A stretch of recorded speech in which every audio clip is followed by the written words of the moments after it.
శివమహాపురాణంలో Rudra సంహితను సతీకాండలో 18th chapter.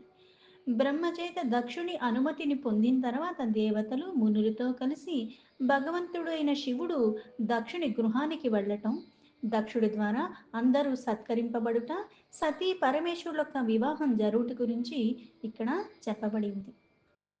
Narada ఉవాచ రుద్రపార్శ్వే త్వయి గతే కిం భూచరితం తతః కా వార్తా అభవార్తాత కిం చకార హరః స్వయం. నారదుడు బ్రహ్మనిలా అడుగుతున్నాడు. అంటే ఎప్పుడైతే రుద్రుడి దగ్గర నుంచి అంటే ఇప్పుడు రుద్రుడు వివాహం చేసుకోవాలనుకుంటున్నాడు. కాకపోతే ఇక్కడ వరం కూడా నా కూతురికి ఇచ్చాడు కానీ ఆ వివాహానికి ఎలా నేను ఎవరన్నా పంపించాలా, నేనేం చెయ్యాలి అని అనుకుంటున్నాడు. అయితే బ్రహ్మ ఎప్పుడైతే అక్కడికి వెళతాడు, బ్రహ్మ వెళ్ళిన తర్వాత ఆయన ఆనందానికి లోబడతాడు. అక్కడ హిమాలయాల దగ్గర ఆయన తపస్సు చేసుకుంటున్నాడు. అక్కడ నీ కూతుర్ని నియమించి ఇవన్నీ చెప్పేశాడు. రుద్రుడి దగ్గరికి వెళ్ళటానికి తర్వాత ఏం జరిగింది ఆ చరిత్ర అంతా కూడా నాకు వినిపించారా? వివాహం జరగాలి కాబట్టి ఆ వివాహ వేడుక ఎలా జరిగింది, ఎవరు ఎక్కడికి వెళ్ళారు, ఎవరు దీనికి చక్కగా అన్ని రకాలుగా చేశారు అన్నది నాకు తెలుసుకోవాలనుంది. అందుకుని స్వయంగా పరమేశ్వరుడు ఏం చేశాడు, ఈ వివాహం యొక్క కార్యం ఘట్టం ఎలా జరిగింది అని నారదుడు అడిగాడు బ్రహ్మని. బ్రహ్మో ఉవాచ అతాహం శివమానేతుం ప్రసన్నః పరమేశ్వరం ఆసదం హి మహాదేవం హిమవద్గిరి సంస్థితం. బ్రహ్మ మళ్ళీ ఇలా చెప్పాడు, నారద, తర్వాత హిమాలయాల యొక్క కైలాస శిఖరం ముందు నివసిస్తున్న పరమేశ్వరుడు ఆ మహాదేవుడు ఇక్కడ రావటానికి సంతోషంకో ఆయన చెంత నేను వెళ్ళాను. అంటే వివాహం అన్న కార్య జరగటానికి ప్రసన్నపూర్వకంగా, ఎందుకంటే ఇక్కడ దక్షుడు కూడా అంగీకరించాడు. ఎప్పటి నుంచైతే అందరూ వేటుకగా ఎదురు చూస్తున్నారు ఆ వివాహం అన్న ఘట్టం ఆయన భార్యని స్వీకరించడానికి లోకహితార్థమై. మా వీక్ష లోకస్రష్టార మా అన్యతం వృషభధ్వజ మరసా సంశయం చక్రే సతి ప్రాప్తో ముహుర్ముహు. వృషభ ధ్వజుడు అంటే ఆ వాహనాన్ని కలిగి సతి గురించి అంటే ఇక్కడ ఎప్పుడు ఆ సతీ తపనలో ఎప్పుడు యోగంలో ఆత్మయందే రమిస్తూ ఉన్నవాడు కూడా ఇప్పుడు సతీదేవియే స్మరణకి వస్తుంది. ఆ సతీ చింతలోనే ఉన్నాడు. లోక హితార్థమై లోకకి కర్త, హర్త భర్త కర్త పరమాత్మ అంటారు. చేసేవాడు తానే, ఇచ్చేవాడు తానే, తీసేవాడు కూడా తానే. ఒక క్రియ జరిగిందంటే కారణం లేకుండా ఏదీ జరగదు. ఎందుకంటే వికారాల రహితంగా ఉన్నాడు పరమాత్మ, మనలాగా కాదు అండదిడ్డంగా వ్యవహరించటానికి. అయితే ఆ పరమేశ్వరుడు నా రాకను చూసి అలాగే మనస్సులో సతీప్రాప్తి విషయంలో ఇంకా ఇంకా ఆయనకి సంశయాలతో నన్ను చూస్తున్నాడు. అత ప్రీత్య హరోలోకే గతిమాశ్రిత్య లీనయ సత్య భక్త్య చ మాం క్షిప్రామువాచ ప్రాకృతో యత. ఆ పరమేశ్వరుడు ప్రీతిపూర్వకంగా లీలలు చేసేవాడు. అక్కడ సతీ పట్ల అంత ప్రీతితో ఉన్నప్పటికీ కూడా ఆ లోక గతిని ఆశ్రయించి సామాన్య మానవుడులాగా నాతో ఆ పరమేశ్వరుడు ఇలా మాట్లాడాడు. ఈశ్వర ఉవాచ కిమకార్షీత్ సురజ్యేష్ఠ సత్యత్రే త్వతఃసూతః సమాం కథయస్వ యథా స్వాంతం నాధీర్యేన్మనమంతేనహి. ఈశ్వరుడు ఇలా అన్నాడు, సురశ్రేష్ఠ, నీ పుత్రుడైన దక్ష ప్రజాపతి సతిని నాకు ఇచ్చి వివాహం చేసే విషయంలో ఏమని చెప్పాడు, ఏం జరిగింది? ఎందుకంటే సందేశాన్ని పంపేది వెంటనే వెళ్ళి నా మాటగా చెప్పు, ఆ సతీదేవిని భార్యగా స్వీకరించడానికి నేను సిద్ధంగా ఉన్నాను అని చెప్పి. అందుకుని ఈ విషయాన్ని తీసుకెళ్ళి దూతగా అక్కడికి వెళ్ళాడు బ్రహ్మ. సృష్టికర్త అయిన బ్రహ్మనే దూతగా పంపించగలిగిన వాడు ఆ పరమాత్మ. అందుకు నా సందేశం ఏమైందా అని ఆ విషయంలో నీ కొడుకు ఏమన్నాడు, దక్ష ప్రజాపతి అంగీకరించాడా లేకపోతే ఏమైంది? నా హృదయం అంతా కూడా ఆ తలంపులతో ఉన్నది. అంటే ఇప్పుడు ఈ కార్యం జరుగుతుందా లేదా, అంటే ఇప్పుడు సాధారణమైన మానవుడిలాగా అంటే ఏది జరుగుతుందో తెలీదా? అంటే భూత భవిష్యత్ వర్తమానాలకి అన్నిటికీ కాలస్వరూపంగా ఉన్న ఆ పరమాత్మ తన ఒక్క ఎలా అయితే మనకి సాధారణ వాక్యాల్లో చెప్పాలంటే శివిచ్చలేందే చీమైనా కుట్టదు అంటారు. అంటే ఇప్పుడు నిన్ను చీమ కొట్టాలి, నీకు ఇది కావాలి, నీకు ఇది రావాలి, నీకు ఇది అన్నీ లెక్కలు వేసుకుంటూ కూర్చుంటాడు పరమాత్మ.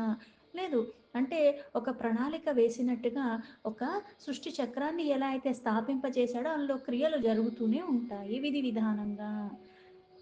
అలాగే కొన్ని కర్మలు మనం చేసుకుంటూ వెళ్ళిపోతూ ఉంటున్నాం. ఈ కర్మల్లో మార్పు, భావనలో మార్పు, భక్తిలో, బుద్ధిలో ఇవన్నీ మార్పులు వస్తూ ఉంటే మళ్ళీ దాని అనుగుణంగా ఆ కర్మల యొక్క ప్రతిఫలం కూడా మనకి మారిపోతూ ఉంటుంది. ఇక్కడ అన్నీ అలా చేసేవాడు ఇప్పుడు మళ్ళీ అంటే వివాహం అన్నది నిజంగా ఒకళ్ళ పట్ల ఒకళ్ళకి అంతలాగా ఇష్టం ఉన్నప్పుడు జరగాలి.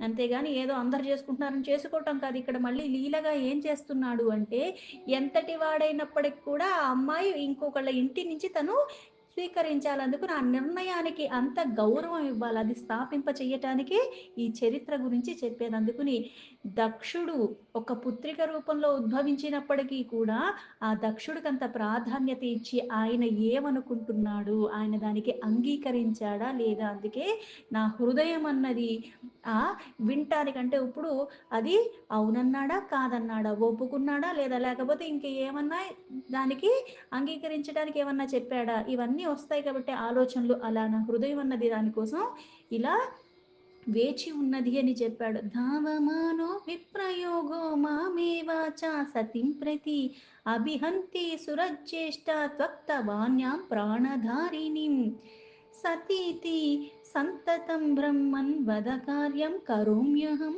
అభేదాన్ మమ సా ప్రాప్య తద్విధే క్రియతాం తతాం. అందుకే సృజశ్రేష్ఠ అంటే ఇక్కడ నాకు అవన్నీ ఇవ్వటానికి అంటే ఇప్పుడు సతీ తప్పితే ఇంక ఏ తలంపు రావట్లేదు దానికి. అందుకని ఇక్కడ వేగవంతంగా పైగా ఈ విరహ వేదన, వియోగం అన్నది నాకు ఇంకా ఇంకా పెరిగిపోతూ ఉన్నది. అందుకే సదా సతీ సతీ సతీ అనే నేను స్మరిస్తున్నాను. ఆ రూపాన్నే నేను చింతన చేస్తున్నాను. అలాగే ఆవిడ ఎంత తొందరగా చేరుకుంటాను అన్నట్టుగా అంటే శక్తియుక్తంగా. ఇది లౌకికమైన అర్థం తీసుకోకూడదు. మనం సాధారణంగా చూస్తున్నట్టు కావివన్నీ కూడా. అంటే శక్తియుక్తంగానే ఉంటాడు ఎప్పుడు పరమాత్మ. విడదీయటానికి వీల్లేనటువంటి వాళ్ళు ఇక్కడ లీల రూపంలో ఇక్కడ ఈయన ఉద్భవించినట్టు అక్కడ ఆవిడ ఉద్భవించింది. ఇప్పుడు వీళ్ళకి వియోగం ఉంది అన్నట్టుగా కనిపిస్తుంది గానీ అక్కడ నిజంగా వియోగం అన్నది ఎప్పుడు ఉండదు, ఉండబోదు కూడా.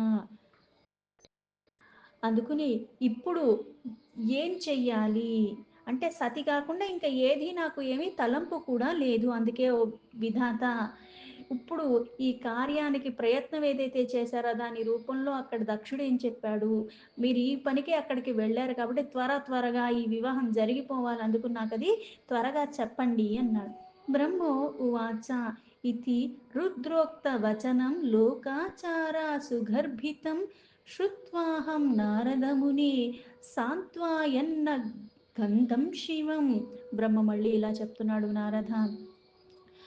రుద్రుడి ద్వారా చెప్పగడిన అంటే లోకాచారయుక్తమైన మాటలు విని నేనప్పుడు ఆయనకి సమాధానంగా ఇలా చెప్పాను. బ్రహ్మో ఉవాచ లోకాచార అన్నది ఏంటంటే ఇప్పుడు సర్వం నాదే.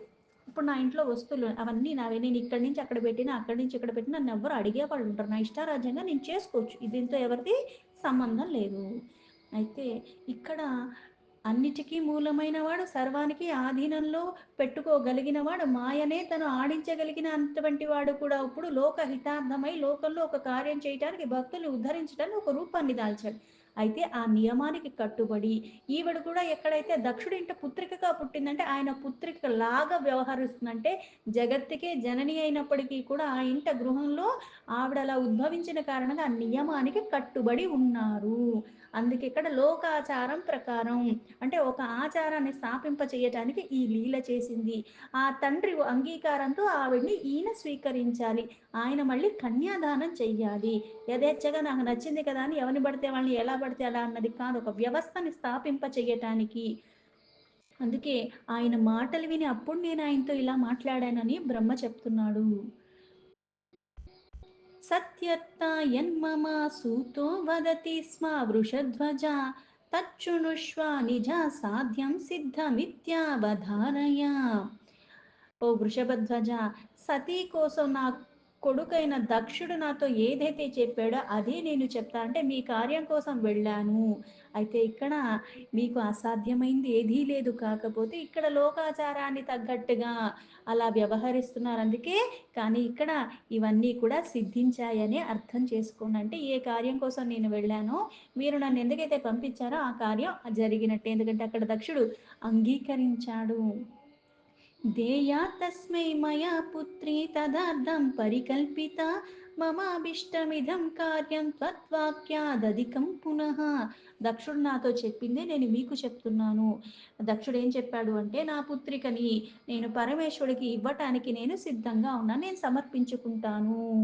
ఎందుకంటే ఆయన కోసమే ఈవిడ ఉద్భవించింది కాబట్టి ఈ కార్యాన్ని నేనే చేయాలనుకుంటున్నాను. అయితే ఇక్కడ మీరొచ్చి ఆ విషయాన్ని నాతో విన్నవించుకున్నారు. ఆయన్ని వివాహం చేసుకోవటానికే ఉద్భవించిన ఆవిడ. అందుకే ఇక్కడ ఈ వివాహానికి స్వయంగా జరగాలని నేను కూడా కోరికతోనే ఉన్నాను. కానీ మీరే స్వయంగా వచ్చి దీన్ని చెప్పిన తర్వాత దాని మహత్యం ఇంకా ఇంకా పెరిగిపోయింది అన్నాడు దక్షుడు. మత్పుత్రారాధితః శంభురేతాదత్తా స్వయం పునః సోऽప్యవిన్యష్యతి మాం యస్మాదదాదేయమయా హరే. దక్షుడు ఇలా చెప్పాడు, నా కుమార్తె స్వయంగా ఇదే ఉద్దేశంతో ఆయన్ని ఆరాధించి తపస్సు చేసింది. ఇప్పుడు ఆ శివుడు కూడా నాతో ఆ విషయాన్నే చర్చించడానికి మళ్ళీ పంపాడు. నేను కూడా దానికోసమే ఎదురు చూస్తున్నాను. కనుక నా కన్య అయిన సతీని తప్పకుండా నేను ఆ పరమేశ్వరుడికి ఆయన హస్తాలకే నేను సమర్పించుకుంటాను. శుభే లగ్నే సుముహూర్తే సమాగచ్చతు సో అంతికం తదా దాస్యామి తనయా భిక్షార్థ శాంభవి విధే.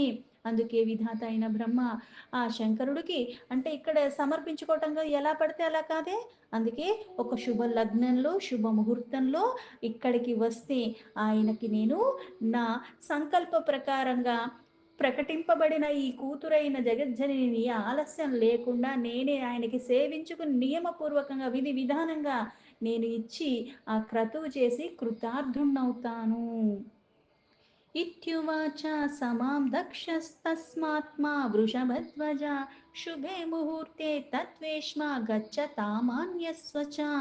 అందుకే ఓ వృషభధ్వజ వృషభ వాహన కలిగిన వాడ, దక్షుడు నాతో చెప్పిందంతా కూడా మీకు యథాతథంగా చెప్పేశాను. అందుకని మనము ఒక శుభముహూర్తంలో ఆయన ఇంటికి వెళితే అప్పుడు ఆ సతీ మీ సొంతం అవుతుంది అన్నాడు.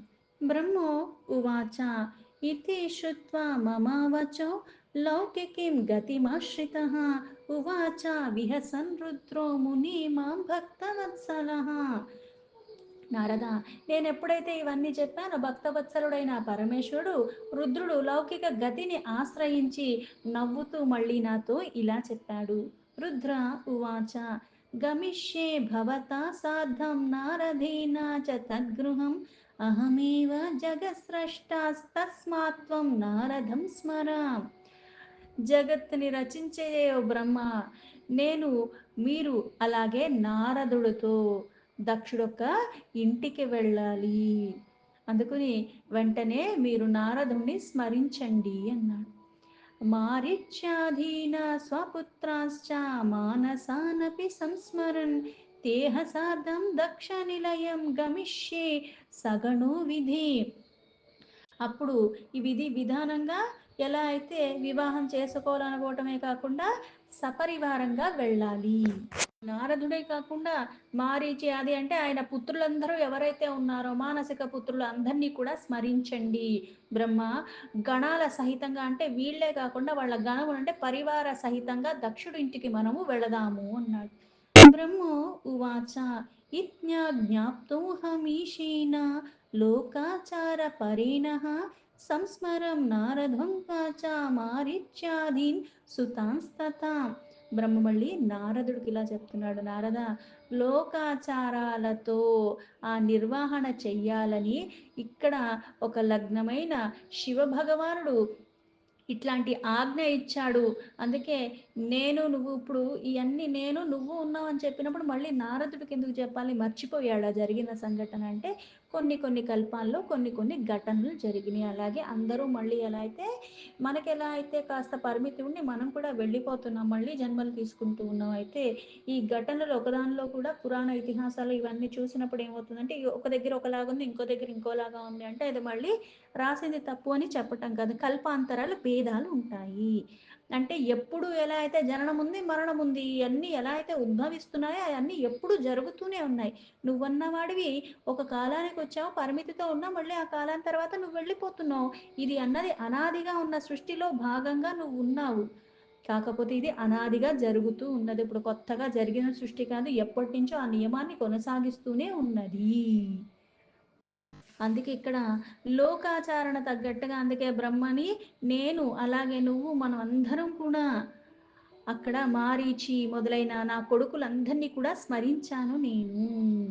స్మరించినంత మాత్రం చేత మనం పిలిచినా పలకరు. మనం ఇప్పుడు ఎంతైనా సరే 10 సార్లు పిలిస్తే కదా ఊ అంటారు కానీ అక్కడి నుంచి లెగరు. కానీ అక్కడ స్మరించినంత మాత్రం చేతనే కూడా వాళ్ళందరూ కూడా అక్కడ వచ్చి నిలబడతారు.